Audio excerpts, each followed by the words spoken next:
দেশভাগের সময় কালিয়াগঞ্জকে ভারতের অধীনে রাখতে মা দুর্গার কাছে করা মানত অনুসারে শুরু হওয়া তরঙ্গপুর ঘোষবাড়ির পুজো এখনও তার ঐতিহ্য বহন করে চলছে। স্বাধীনতা সংগ্রামী স্বর্গীয় সতীশ চন্দ্র ঘোষের হাত ধরে 1948 সালে কালিয়াগঞ্জের তরঙ্গপুরে শুরু হয়েছিল দুর্গাপুজো। এবারে 74 বছরে পদার্পণ করল তরঙ্গপুর ঘোষবাড়ির এই দুর্গাপুজো। কালিয়াগঞ্জ শহর লাগোয়া বোচাডাঙ্গা পঞ্চায়েতের তরঙ্গপুর হাটখোলার পাশেই ঘোষবাড়ির নিজস্ব দুর্গা মন্দির। স্বর্গীয় সতীশ চন্দ্র ঘোষের পুত্র ও নাতিদের হাত ধরে বংশ পরম্পরায় নিয়ম নিষ্ঠার সঙ্গে তরঙ্গপুর ঘোষবাড়ির এই দুর্গাপুজোর আয়োজন হয়ে আসছে। কর্মসূত্রে দেশ বিদেশের বিভিন্ন প্রান্তে ছড়িয়ে আছেন সতীশ বাবুর বংশধররা। এই পুজোর দিনগুলোতে সকলে কালিয়াগঞ্জের তরঙ্গপুরে নিজের বাড়িতে ফিরে আসেন।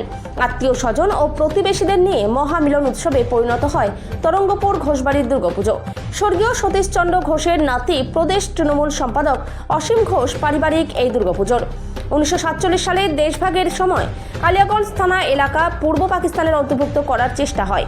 এর প্রতিবাদে আন্দোলন শুরু করেন তার ঠাকুরদা সতীশবাবু সহ কালিয়াগঞ্জের স্বাধীনতা আন্দোলনে যুক্ত মানুষেরা। সতীশবাবু সেই সময় মা দুর্গার কাছে মানত করেন, কালিয়াগঞ্জ যদি ভারতের অধীনে থাকে তাহলে নিজের বাড়িতে মায়ের পুজো করবেন। সৌভাগ্যক্রমে কালিয়াগঞ্জ ভারতেই থেকে যায়। মা দুর্গার কাছে করা মানত অনুসারে এরপর 1948 সালে নিজের বাড়িতে পুজো শুরু করেন তার ঠাকুরদা। এই পারিবারিক দুর্গাপুজোয় সামিল হয় আশপাশের বিরাট এলাকার মানুষ। এখনও সেই ঐতিহ্য বহন করে তরঙ্গপুর ঘোষবাড়ির দুর্গাপুজোয় সপ্তমী, অষ্টমী ও নবমীর 3 দিন পাপ পেরে মায়ের ভোগ গ্রহণ করে হাজারো মানুষ।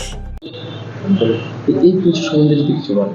সর্বপ্রথমে আপনাদের মাধ্যম দিয়ে কালিয়াগঞ্জ সহ সমগ্র উত্তর দিনাজপুর এবং পশ্চিমবাংলার মানুষকে শারদীয়া শুভেচ্ছা জানাই।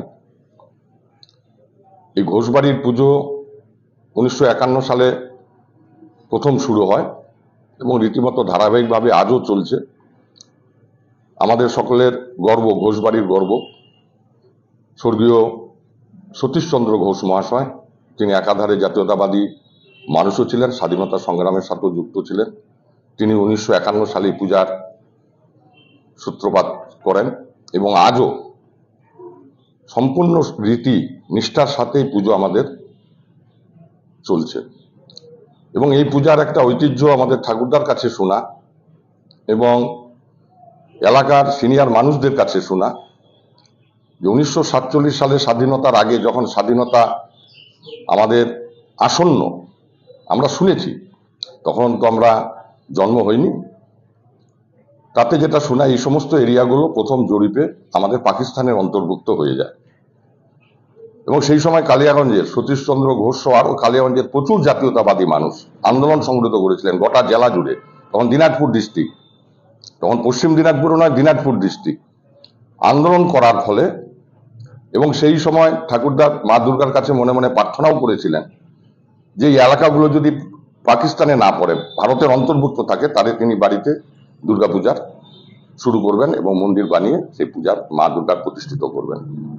এবং দেখা যায় পরবর্তীতে তাদের কাছে শোনা যে 1947 সালে 15ই আগস্ট ভারতবর্ষ স্বাধীন হলেও আমাদের এই সমস্ত এরিয়ায় কিন্তু জাতীয় পতাকা, ভারতবর্ষের জাতীয় পতাকা ওঠেনি।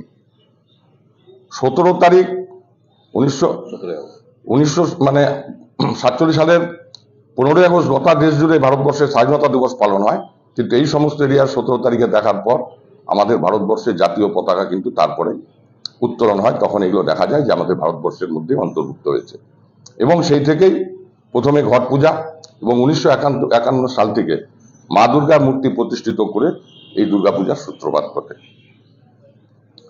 এই পুজোতে কারা কারা অংশ নেয়? মানে আপনার সাথে তো একটা যেহেতু রাজনৈতিক একটা সম্পর্ক রয়েছে, মানে রাজ্য স্তরে। এই পুজো, এই শারদীয়া উৎসব বাঙালিদের সর্বশ্রেষ্ঠ উৎসব। এই পুজোর দিনগুলো আমরা রাজনীতির রং ভুলে যাই। সমস্ত রাজনৈতিক দলের নেতৃত্ব, এলাকার সাধারণ মানুষ, হিন্দু, মুসলিম, জৈন, খ্রিস্টান, সর্বধর্মের মানুষ আমরা মিলেমিশে একাকার হয়ে এখানে দুর্গাপূজা, ঘোষবাড়ির দুর্গাপূজা উপভোগ করি। এবং প্রতিদিনও সপ্তমী থেকে অষ্টমী এবং নবমী প্রতিদিনই এলাকার মানুষ সহ, জেলার বিভিন্ন প্রান্তের মানুষ সহ সমস্ত মানুষ, রাজনৈতিক ব্যক্তিত্ব, সামাজিক ব্যক্তিত্ব এবং সর্বধর্মের মানুষ এখানে অংশগ্রহণ করেন এবং নিষ্ঠার সাথে মা দুর্গার পূজা দেখে তারা মায়ের প্রসাদ গ্রহণ করেন। পরিবারের সদস্যরা এই পুজোতে কিভাবে মিলিত হন আপনারা?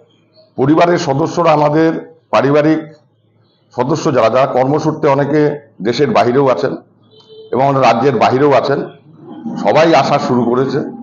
মানে এই দুর্গাপূজার দিন কটাতে আমাদের যে বাবারা 5 ভাই থেকে আমাদের জ্ঞাতিরা, আমাদের এই ষষ্ঠীর পঞ্চমীর দিন থেকে আমাদের বাড়িতে হয়তো ওই রাত্রি 12টা 1টার পর 1-2 ঘন্টা ঘুমাতে যাওয়া, তাছাড়া সবাই মিলে এখানে একত্রিত হয়ে এখানে প্রসাদ খাওয়া থেকে শুরু করে সবকিছু এখানেই আমাদের সম্পূর্ণরূপে কেটে যায় এবং এটা মিলন মেলায় পরিণত হয়।